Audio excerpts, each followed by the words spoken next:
YouTube ತನ್ನ monetisation ನೀತಿಗಳಲ್ಲಿ ಕೆಲವು ಪ್ರಮುಖ ಬದಲಾವಣೆಗಳನ್ನು ತಂದಿದೆ. ಇದು ಜುಲೈ 15ರಿಂದ ಜಾರಿಗೆ ಬರುತ್ತದೆ. ಈ ಬದಲಾವಣೆಗಳು ಮುಖ್ಯವಾಗಿ ಮಾಸ್ ಪ್ರೊಡ್ಯೂಸ್ ರಿಪಿಟೇಟಿವ್ ಅಥವಾ ಇನ್ಅಥೆಂಟಿಕ್ ವಿಷಯವನ್ನು ಗುರಿಯಾಗಿಸಿಕೊಂಡಿವೆ. ಇದರ ಸಂಪೂರ್ಣ ಮಾಹಿತಿಯನ್ನು ಈ ವಿಡಿಯೋದಲ್ಲಿ ತಿಳಿದುಕೊಳ್ಳೋಣ. ಯೂಟ್ಯೂಬ್ ಈಗ ಮೂಲಭೂತವಾಗಿ ಒರಿಜಿನಲ್ ಮತ್ತು ಅಥೆಂಟಿಕ್ ವಿಷಯಕ್ಕೆ ಆದ್ಯತೆಯನ್ನು ನೀಡುತ್ತಿದೆ.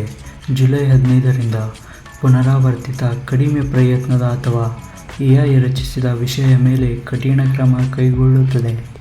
ಇನ್ನು ಇತರ ಮೂಲಗಳಿಂದ ತೆಗೆದುಕೊಂಡ ವಿಷಯವನ್ನು ಗಮನಾರ್ಹವಾಗಿ ಬದಲಾಯಿಸಿದ್ದರೆ ಅದನ್ನು ಮೂಲ ಎಂದು ಪರಿಗಣಿಸುವುದಿಲ್ಲ. ಪುನರಾವರ್ತಿತ ವಿಷಯವು ಕೇವಲ ವೀಕ್ಷಣೆಗಳನ್ನು ಗಳಿಸುವ ಉದ್ದೇಶವನ್ನು ಹೊಂದಿರದೆ ಮನರಂಜನೆ ಅಥವಾ ಶೈಕ್ಷಣಿಕ ಉದ್ದೇಶವನ್ನು ಹೊಂದಿರಬೇಕು.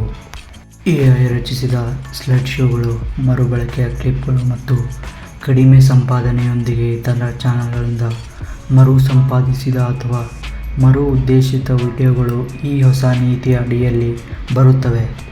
AI ರಚಿಸಿದ ಧ್ವನಿಗಳು ಮತ್ತು ಸ್ಟಾಕ್ ಫುಟೇಜನ್ನು ಮಾತ್ರ ಬಳಸುವ ವಿಡಿಯೋಗಳು ಮಾನಿಟೈಸ್ ಆಗದಿರಬಹುದು. ಇನ್ನು ರಿಯಾಕ್ಷನ್ ಮತ್ತು ಕಂಪೈಲೇಷನ್ ವಿಡಿಯೋಗಳು. ಈ ವಿಡಿಯೋಗಳು ಸಂಪೂರ್ಣವಾಗಿ ನಿಷೇಧಿಸಲ್ಪಟ್ಟಿಲ್ಲ, ಆದರೆ ಕಂಟೆಂಟ್ ರಚಿಸುವ ತಮ್ಮದೇ ಆದ ಗಣನೀಯ ಕಾಮೆಂಟರಿ, ವಿಶ್ಲೇಷಣೆ ಅಥವಾ ಸೃಜನಾತ್ಮಕ ಕಥೆ ಹೇಳುವಿಕೆಯನ್ನು ಸೇರಿಸಬೇಕು. ಕೇವಲ ಕ್ಲಿಪ್ಗಳನ್ನು ಮರುಬಳಕೆ ಮಾಡುವುದು ಅಥವಾ AI ಅನ್ನು ಅವಲಂಬಿಸುವುದು ಮಾನಿಟೈಸೇಷನ್ ಕಳೆದುಕೊಳ್ಳಬಹುದು. ಇದಕ್ಕೆ ಕಾರಣವಾಗಬಹುದು. ಇನ್ನು AI ಜನರೇಟೆಡ್ ವಿಡಿಯೋಗಳು.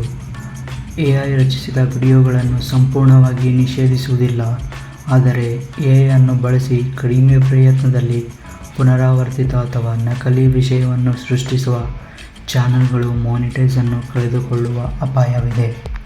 ಸ್ಪಷ್ಟವಾದ ಮೂಲ ಒಳನೋಟ, ಎಡಿಟಿಂಗ್ ಅಥವಾ ಕಥೆ ಹೇಳುವಿಕೆಯನ್ನು ಸೇರಿಸಿದರೆ AI ಬಳಕೆಯನ್ನು ಇನ್ನೂ ಅನುಮತಿಸಲಾಗುತ್ತೆ. ಇದರಿಂದ ತುಂಬಾ ಪರಿಣಾಮ ಉಂಟಾಗುತ್ತೆ. ಬೇರೆಯವರ ವಿಡಿಯೋಗಳನ್ನು ಕೇವಲ ಮರು ಅಪ್ಲೋಡ್ ಮಾಡುವವರು, ಕನಿಷ್ಠ ಸಂಪಾದನೆಯೊಂದಿಗೆ ಕಂಪೈಲೇಷನ್ಗಳನ್ನು ಮಾಡುವವರು ಅಥವಾ AI ಅನ್ನು ಬಳಸಿ ಮಾಸ್ ಪ್ರೊಡ್ಯೂಸ್ಡ್ ವಿಷಯವನ್ನು ರಚಿಸುವವರು ಪ್ರಮುಖವಾಗಿ ಪರಿಣಾಮಕ್ಕೊಳಗಾಗುತ್ತಾರೆ. ಇನ್ನು ತಮ್ಮ ವಿಡಿಯೋಗಳಿಗೆ ವೈಯಕ್ತಿಕ ಸ್ಪರ್ಶ, ವಿಶ್ಲೇಷಣೆ ಅಥವಾ ಅನನ್ಯ ಕಥೆ ಹೇಳುವಿಕೆಯನ್ನು ಸೇರಿಸುವವರು ಈ ಬದಲಾವಣೆಗಳಿಂದ ಧನಾತ್ಮಕವಾಗಿ ಪ್ರಭಾವಿತರಾಗುತ್ತಾರೆ, ಏಕೆಂದರೆ ಯೂಟ್ಯೂಬ್ ಹೆಚ್ಚು ಗುಣಮಟ್ಟದ ಮತ್ತು ಮೂಲ ವಿಷಯಕ್ಕೆ ಆದ್ಯತೆಯನ್ನು ನೀಡುತ್ತದೆ. ಇನ್ನು ನೀವು ಯೂಟ್ಯೂಬಲ್ಲಿ ತುಂಬ ಹೊತ್ತು ಸಸ್ಟೇನ್ ಆಗಬೇಕು ಅಂದರೆ ನಿಮ್ಮ ವಿಷಯದ ಗುಣಮಟ್ಟ ಮತ್ತು ಅನನ್ಯತೆಯನ್ನು ಪರಿಶೀಲಿಸಿ. ನೀವು ಬೇರೆಯವರ ವಿಷಯವನ್ನು ಬಳಸುತ್ತಿದ್ದರೆ ಅದಕ್ಕೆ ನಿಮ್ಮದೇ ಆದ ಗಣನೀಯ ಮೌಲ್ಯವನ್ನು ಸೇರಿಸಿ. AI ಅನ್ನು ಬಳಸುತ್ತಿದ್ದರೆ ಕೇವಲ ಸ್ವಯಂಚಾಲಿತ ಧ್ವನಿಗಳು ಅಥವಾ ಸ್ಟಾಕ್ ಫುಟೇಜನ್ನು ಅವಲಂಬಿಸಬೇಡಿ. ನಿಮ್ಮ ಸೃಜನಾತ್ಮಕ ಕ್ರಿಯೆಯನ್ನು ತೋರಿಸಿ.